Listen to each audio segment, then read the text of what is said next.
दादा ने चतुराई से मुझे दीदी कह दिया, ये बताना भूल गए कि इस मंच पर आज सबसे आयु में वरिष्ठ, अनुभव में वरिष्ठ दादा है। आज इस मंच पर राजनीति से संबंधित कोई भी संबोधन नहीं होगा। वो इसलिए क्योंकि ये मंच नीति का है, राजनीति का नहीं। ये मंच सेवा का है और ये मंच समाज के उत्कृष्ट सोच का है। मेरा पहला परिचय इसी ही सभागार के इर्द गिर्द आज से 20 साल पहले श्रीकांत भारतीय से हुआ। तब सास बहू करती थी तो श्रीकांत को दो लोगों ने विशेष रूप से टीका करके कहा कि ये 60 साल की सास है, इसको तो युवा मोर्चा में क्यों काम दे रहा है। फिर एक टीका श्रीकांत पे और हुई, एक्टर है, अकल कम होगी, निष्ठा होगी नहीं, इसको तो क्यों काम दे रहा है। और देवी और सज्जनों, जिसने वो टीका की आज वो इस सभागार की पहली पंक्ति में यही सामने बैठा हुआ है। बोलूंगा संजय? त्याचं नाव आहे संजय केनेकर, हे आमचे वरिष्ठ नेता है।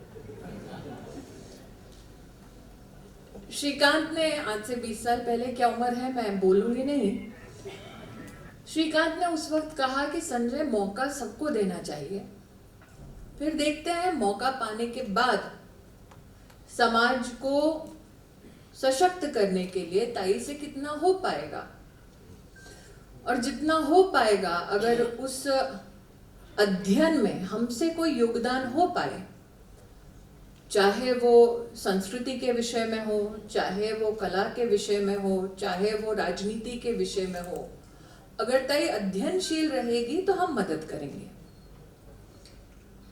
20 साल पहले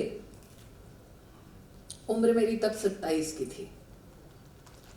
एक व्यक्ति का जो मुझसे कभी नहीं मिला, उसका ये विश्वास रखना कि समाज कल्याण के संकल्प के साथ अगर कोई व्यक्ति आगे आता है तो उसे कम से कम एक मौका देना चाहिए। ये संयम रखना कि भले ही हम किसी को जानते ना हो, लेकिन ये विश्वास उत्कृष्ट है अपने आप में कि आप अपनी कंफर्ट जोन से बाहर निकल कर आए और आप कोई योगदान देना चाहते हैं। इस भावना को समझना अपने आप में एक पॉलिटिकली मैच्योर इंसान नहीं, बल्कि एक सोशली रिलायबल इंसान का प्रथम परिचय है जो श्रीकांत ने दिया। तब से लेकर अब तक भारतीय जनता पार्टी में संगठन की दृष्टि से, सरकार की दृष्टि से उत्कृष्ट कार्य करने वालों में से श्रीकांत भारतीय का नाम है। और 20 सालों के अंतराल में मैंने कभी भी श्रीकांत की किसी भी बात का विरोध नहीं किया, क्योंकि we have always met on the battlefield of ideas. और आइडिया जब तर्पण का आया तब दादा ने तो आज पक्षपात किया है, श्रेया को शीतल बोला है, तो मैंने बोला श्रीकांत को, ये ससुराल वालों में क्यों माहौल बिगाड़ रहे हैं। लेकिन on the battlefield of ideas Shreya और श्रीकांत का ये सोचना कि क्या हमने सामाजिक जीवन में इसलिए प्रवेश किया था कि सिर्फ राजनीतिक ऊंचाइयों को छुएंगे, या इसीलिए आज से 20 साल पहले, 25 साल पहले हमने ये संकल्प किया कि हमें सामाजिक कार्यों से जुड़ना है, ताकि जब हम ना रहें तब कोई तो ऐसा हो जो कहे कि आज मैं जहां हूं वहां पहुंचने के लिए कोई तो था जिसने मेरा साथ दिया, जिसने मेरा हाथ दिया।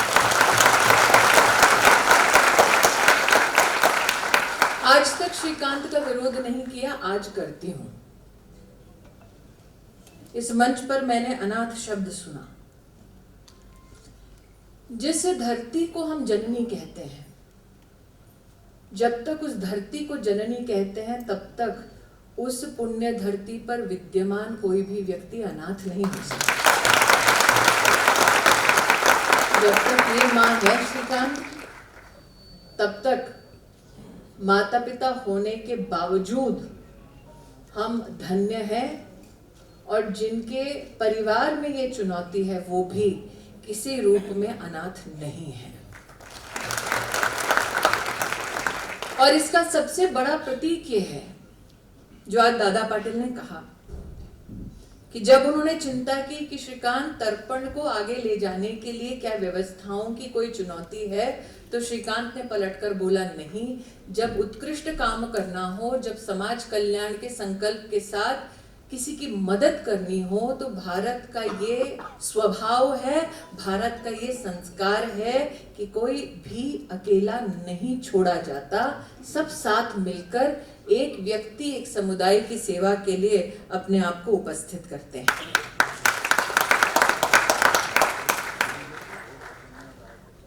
अब भारत कहा तो प्रेस वाले ताक में होंगे कि अगला क्या बोलेंगे।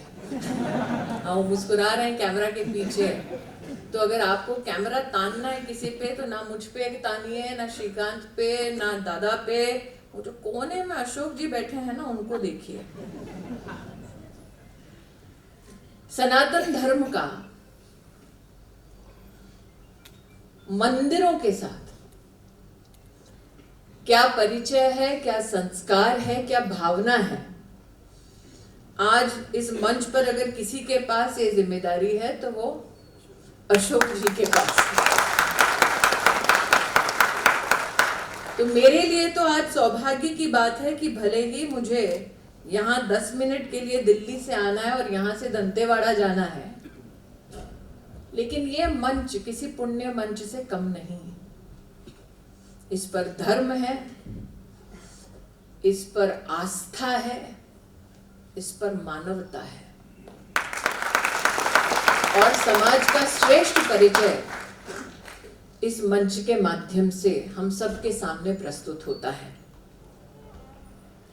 मंत्री के नाते आज मैं तर्पण फाउंडेशन के संदर्भ में विशेष रूप से जो आप रिसर्च सेंटर का आज दादा के शुभ हस्तों के माध्यम से उद्घाटन कर पाए हैं, मैं घोषणा करना चाहती हूं कि भारत सरकार की महिला और बाल विकास मंत्रालय के अंतर्गत एक विशेष MOU आपकी रिसर्च सेंटर के साथ होगा, ताकि राष्ट्र भर में अनाथ नहीं, the first citizens of India, इनके संदर्भ में हम लोग रिसर्च कर पाए। अब चूंकि दादा जानते हैं कि हमारे संगठन का परिचय जब होता है तो हम कहते हैं कि संगठन नहीं, पार्टी नहीं, परिवार है। तो परिवार के 2 लोग यहाँ बैठे हैं, एक कहने का नमस्कार करा सगळ्यांना।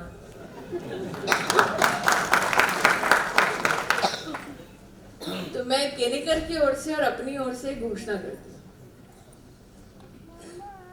पार्टी के परिचय के अलावा मेरा श्रीकांत से और श्रेया से आग्रह है कि जिस स्फूर्ति के साथ सृजन की भूमिका में आपने तर्पण फाउंडेशन को महाराष्ट्र में प्राण दिए, उसी प्रकार से तर्पण फाउंडेशन का आप देश की राजधानी में दिल्ली चैप्टर की शुरुआत करें। मैं फाउंडेशन की कार्यकर्ता बनकर आपको सहयोग दूंगी। औरंगाबाद चैप्टर की, संभाजीनगर चैप्टर की पूरी जिम्मेदारी कहने का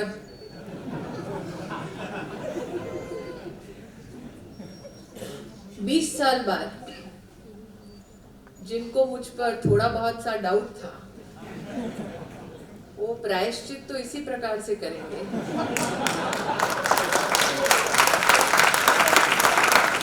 कि अगली बार विशेषतः बड़े शहर में कोई अकेली महिला अगर अपने राष्ट्र के उत्थान के लिए योगदान देना चाहे तो उस पर विश्वास करने वाला, उसको प्रोत्साहित करने वाला एक युगल जोड़ा उसे निश्चित रूप से मिलेगा।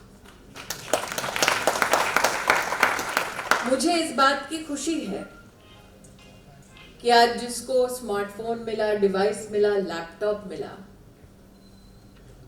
ना उस लड़की की आंखों में मायूसी थी, ना उस लड़के के चेहरे पे शिकन थी।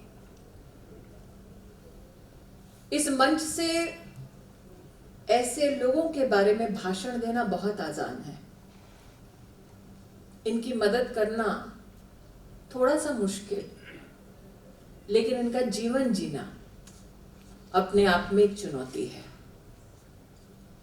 और उस चुनौती का आपने जिस प्रकार से सामना किया, जीवन की आपाधापी में, मैं आपसे कहना चाहती हूं कि जो कहते हैं ना भरे पूरे परिवार, वहां पर भी आज ये हालात हैं।